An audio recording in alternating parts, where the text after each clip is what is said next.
Welcome, students, to our review of The Great Gatsby, Chapter 2. Chapter 2 is when we got to meet Tom Buchanan's beautiful mistress, Myrtle Wilson. But before we met her, we went to the Valley of Ashes and we saw the eyes of Dr. T.J. Eckelberg. We got to talk about those for a moment. There's a lot to talk about, and I just wrote a script here. Actually, I stole it online, and I'm just going to read it to you.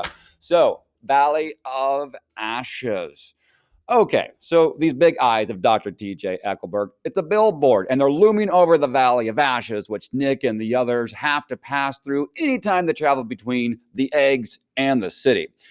And so above the gray land and the spasms of the bleak dust with which drifts endlessly over it, you perceive after a moment the eyes of Dr. T.J. Eckelberg. So you notice how gray and ashen and bleak and desolate this place is. The ashes are, as ashes tend to be, desolate and grotesque.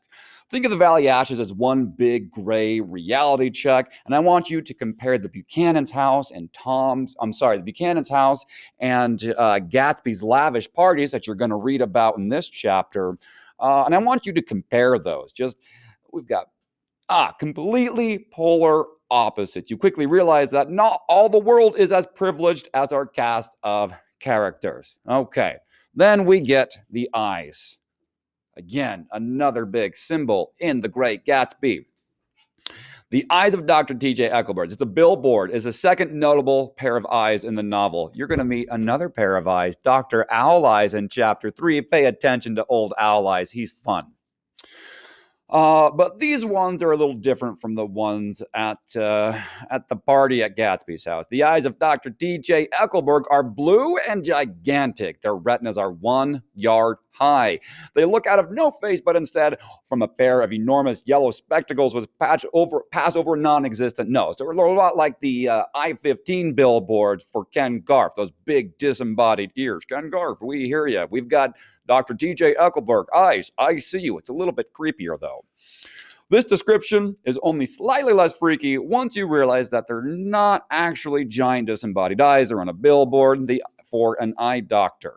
So Nick goes on for 3 sentences about these weird disembodied eyes before actually explaining that they're on the billboard. He gives your mind time to picture eerie images, to wonder what's going on, even to form other notions of what those eyes could be. Clearly, to us, the eyes are more than just a billboard. It's a symbol. So we've got to figure out what that symbol is. And not long before Tom versus Gatsby, oh, that's a spoiler. I'm not going to tell you that. Okay. Nick later in the book says that these eyes are keeping a watchful vigil. They're watching over us. And then later in the book, George notes that the eyes represent God. So there are a few directions you can take from there. The first is that despite the absence of religion from the characters in the story, God is still there. So we've got this interesting imagery of religion. He's all-seeing, ever-present, and as Nick points out, frowning. Things are not well in the Valley of Ashes for the... Oh, I'm sorry. Woo! Things are not very well in the Valley of American Ashes. The other shot you could take from this is to say that God has been replaced by the economy, and everyone is looking to buy and sell goods more than they care about salvation or something like that. Instead of a truly religious representation, the best way this world can be to do is to manifest God in a billboard and advertisement. So we basically see God in business, and that's the new American religion, according to the novel at least. So now that we have been thoroughly introduced to the bleak, depressing Valley of Ashes in the creepy eyes of Dr. T.J. Eckelberg, we meet Myrtle and George Wilson. Okay, so Tom stops by at this place and he's like, hey, Nick, I want you to meet my girl. So we go to the garage, Wilson's garage. We find out that George Wilson is a auto mechanic and he is barely scraping by making ends meet. And he almost is described as like he's part of the ashen gray men described in the Valley of Ashes. He's a spiritless, anemic man. His face is white, ashen, and dusty. So he's just kind of growing out of this garden of the Valley of Ashes.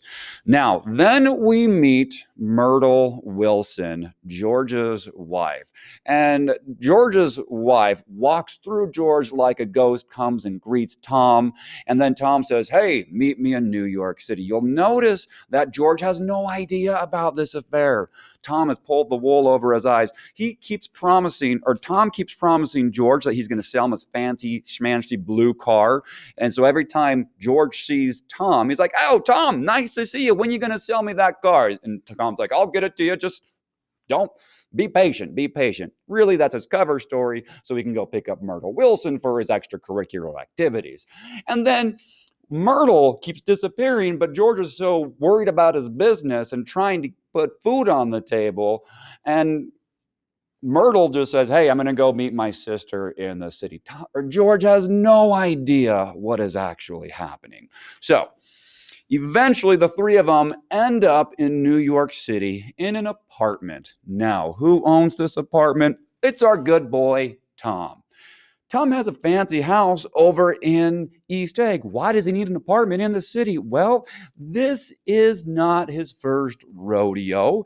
He has had multiple affairs before. Myrtle isn't the last one to come to this apartment, nor will she be the last. But what's interesting to know is that Tom has a place for his extracurricular stuff.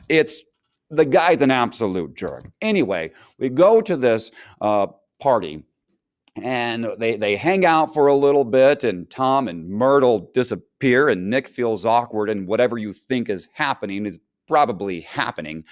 Anyway, so then Nick reappears, or Nick comes back with some cigarettes. It's a little awkward, and Nick's like, "Hey, I'm gonna drink a little bit too much," and he admits that he's only been drunk twice in his life, but that was the first time he had ever been drunk, because it's really awkward being the third wheel on someone else's adulterous relationship. It's really uncomfortable. So eventually, tons of people show up to this party, including Myrtle's sister, Catherine. And there's a lot of people. There's Mr. and Mrs. McKee. And there's a lot of conversation and chatter. You don't need to pay attention to any of those characters, but you do need to know or notice what the characters are talking about. They're all concerned about two things. Number one, money. Second thing, marriage. And they kind of talk about these rules about who can marry whom. And remember, it's Myrtle. She's upset about her marriage with George. And she's like, "I had no idea how poor George was when we first got married.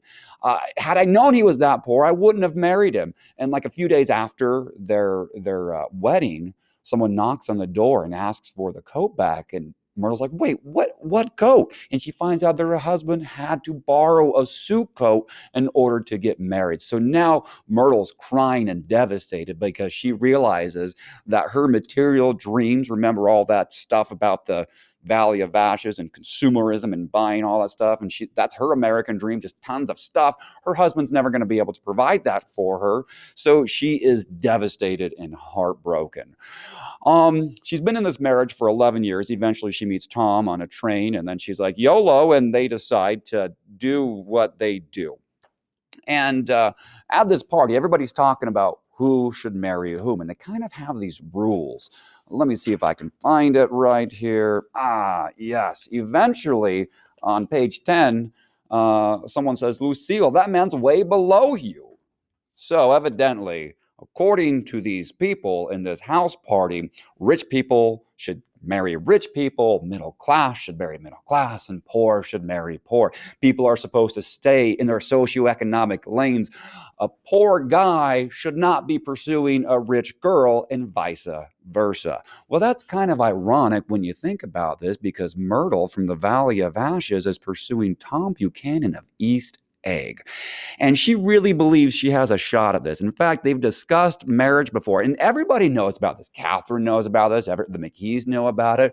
And they've even discussed the idea that Myrtle and Tom should get married. And Tom has no intention of marrying this girl, but he says, "I can't marry you right now, Myrtle. It's my wife, Daisy. She's Catholic. She can't get divorced." And Nick's like, "Whoa, Daisy's not Catholic, but well done, Tom, for that very elaborate lie. I thought you were dumb, and you are, but that was a sophisticated lie. Well done, Tom. Anyway, they've actually discussed marriage, and once eventually, if Tom divorces Daisy, that they would run off to the West and get married until everything blows over.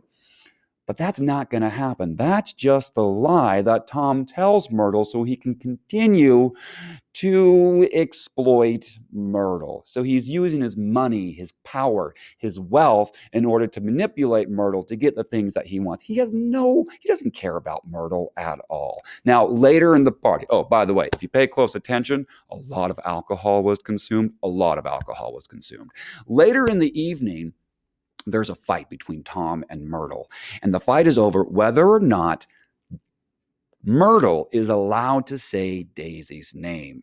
And then Myrtle says, Daisy, Daisy, Daisy. I can say it however many times I want. Daisy, Daisy, Daisy. And then Tom broke her nose with his open hand. So the question is, why would Tom not allow Myrtle to say Daisy's name? Some students have suggested that Tom feels guilty and that every time Myrtle mentions Daisy, there's this pang of regret in his heart. He's like, no, don't humanize Tom. He's not worth humanizing. No, he doesn't feel guilt about this. As I said earlier, it's not his rodeo. This is his apartment explicitly for this purpose here. Like, he's had multiple affairs. In fact, in chapter 1, Daisy even alludes that he was having an affair when their baby was born. So it's not guilt that motivates Tom to break Myrtle's nose. It's the fact that earlier, remember when they said, that person is way below you. Stay in your lane when it comes to marriage. Think about what led up to that discussion. Daisy was probably like, hey, Tom, you should divorce Daisy. Let's run away. I can make you happier than Daisy can. I'm better than Daisy. Come on, Tom, just divorce your wife and marry me. I'm just as good, if not better, than Daisy.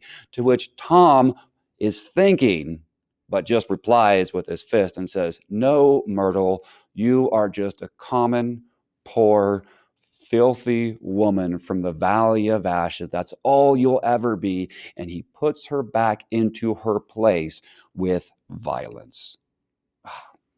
Tom, terrible human being. Anyway, that's the end of that house party and the end of chapter 2. Okay, so chapter 3. We're going to go to another party now. Now we're going to go to a party at Gatsby's house, and we're finally going to meet the man for whom the novel is named, Mr. J. Gatsby himself. All right, pay attention to all of the rumors circulating about Gatsby. It's kind of odd that we're this far into the novel about a book, about this.